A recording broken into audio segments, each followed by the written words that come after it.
Audi's TT sports car comes in 3 flavors. We have the base model, the TTS, and now the TT RS. That's the top of the line, fastest model, and we're here looking at the 2012 Audi TT RS.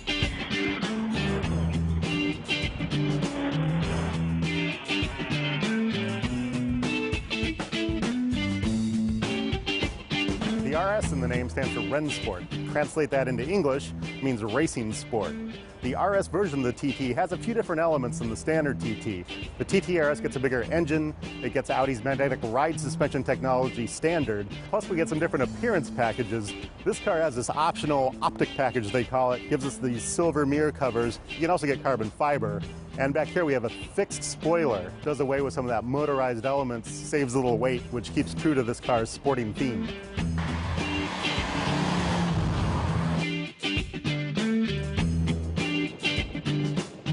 Audi has been doing some wonderful things with cabin tech lately, like Google Earth integration and the navigation system.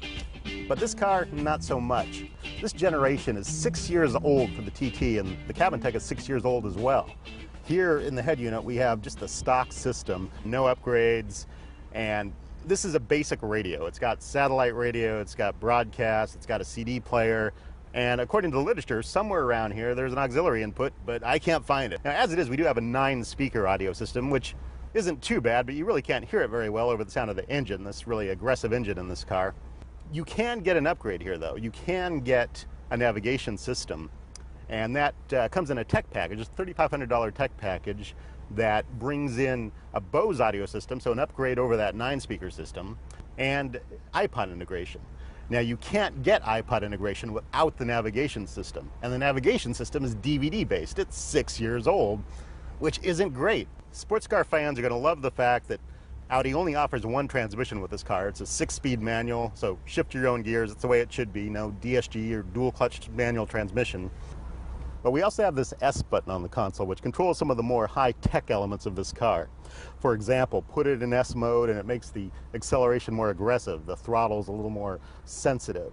And it also controls the magnetic suspension that when you put it in S mode, it makes the ride quality stiffer and handles the corners better. Of course, on the flip side, it also makes the ride a little less comfortable. But this S button also controls the sport exhaust. Now that's another option that we have in this car, $1,500 option. That makes the exhaust sound more aggressive. It opens up some baffles and you get this really like roaring sound, which doesn't do much for performance, but it certainly makes you happier.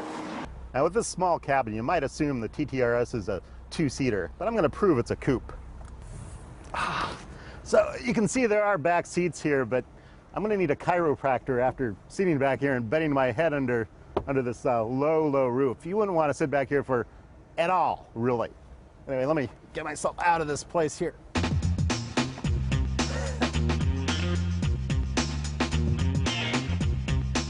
As standard in the TTRS, you get these carbon fiber engine covers. Not really important. What's more important is you get an extra cylinder. This is a 2.5-liter 5-cylinder direct injection with turbocharger. That's one more cylinder and 0.5 liters more than the standard TT. That adds up to 360 horsepower and 343 pound-feet of torque. Those are huge numbers for this small car, so it gives it really good acceleration.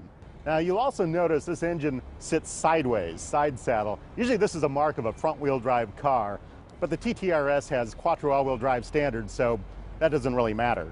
What's more mediocre about this engine is the mileage. 18 miles per gallon in city, 25 miles per gallon in highway. Not great, pretty average numbers, but that's not really the point of this car.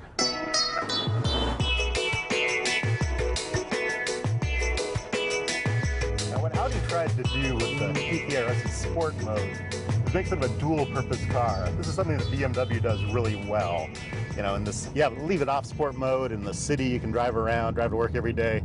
But it doesn't work so well in this car because the suspension in non-sport mode never really gets comfortable, and the engine always remains a little touchy, a little hard to control in traffic. On the fun curvy roads like I'm on right now, you can really get a sense of how this car is supposed to handle the places it's supposed to be, and this is fun driving it around here. Suspension really just handles these corners nicely, and you get a nice sense of rotation in the turns. But there's a couple things I don't really like about this car as far as the sports car goes. One of that is the fact it's got this electric power steering system that it's not tuned all that great. I don't know, the turn-in isn't very tight. You don't feel a lot of response like you do in the, the best systems that I've tested. This car just remains kind of vague, and it doesn't have the sharp turn-in that I would really want from a good steering system in a sports car. And I think I'd wait till the Audi engineers have a chance to tune that a little bit better. Another thing I'm not crazy about is the gate on this manual transmission. The gate isn't quite as tight as it could be. I really want to be able to feel it smoothly go in each gear, but it's kind of notchy and doesn't really give me a good sense of going into each gear. So ultimately, what I'm feeling in the ride here is this is an okay sports car, but I think there's better options out there. Certainly less expensive ones. The base price of the 2012 Audi TT RS is $56,850. The tech package I talked about, $3,500. I'm not sure I would include that because it's an old system. The sport exhaust, that's fun, $1,500. Might as well throw that on there. But ultimately, I might go for a Porsche Boxster, the car we just reviewed, which just had a model update, or wait for the model update for the TT whenever that's going to come.